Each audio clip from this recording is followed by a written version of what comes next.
By any measure, Icehouse are one of the most successful Australian acts of all time. Having grown up in a world of classical music, Iva Davies was a virtuoso of the oboe and trained at the Conservatorium of Music. But he soon became obsessed by the experimental sounds coming out of rock and roll. There are so many different types of music, all of which I'm sort of interested in. He formed a band with his best mate, a bass player named Keith Welsh. They called themselves Flowers. So, you've heard of Lou Reed?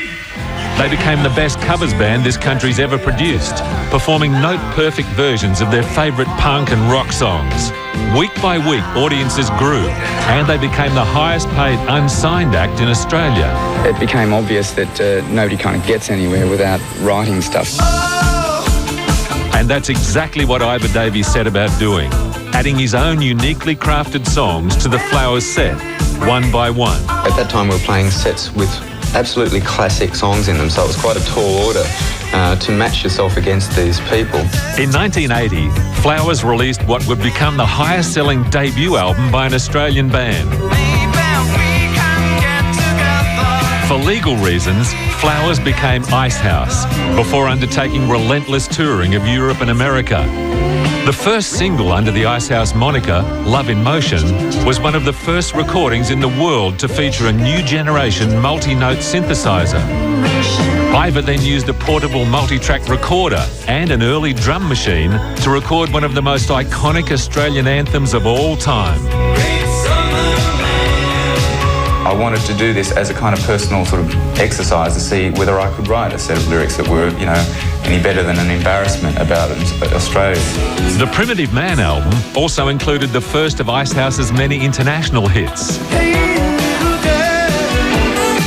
And as a live act, Icehouse attracted some heavyweight fans. I turned around and there was this black beret on the side of the stage with David Bowie and singing every lyric of A Great Southern Land. Iva then became one of the earliest composers anywhere to work on the world's first digital music sampler, the revolutionary Australian-made Fairlight computer.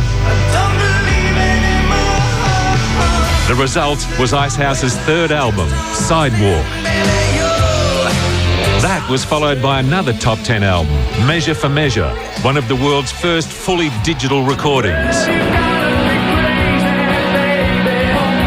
Then, Icehouse released Man of Colours, the highest-selling album ever by an Australian band, a record it still holds today. Man of Colours was a worldwide phenomenon, resulting in Icehouse spending the next year on the road, including 7 months in the US. The Icehouse story also includes more platinum albums, collaborations with the Sydney Dance Company, and multimedia pioneering. In 2000, Australia welcomed in the new millennium to the sounds of Great Southern Land. A fitting tribute to a sonic innovator, composer and performer, Iva Davies and Icehouse.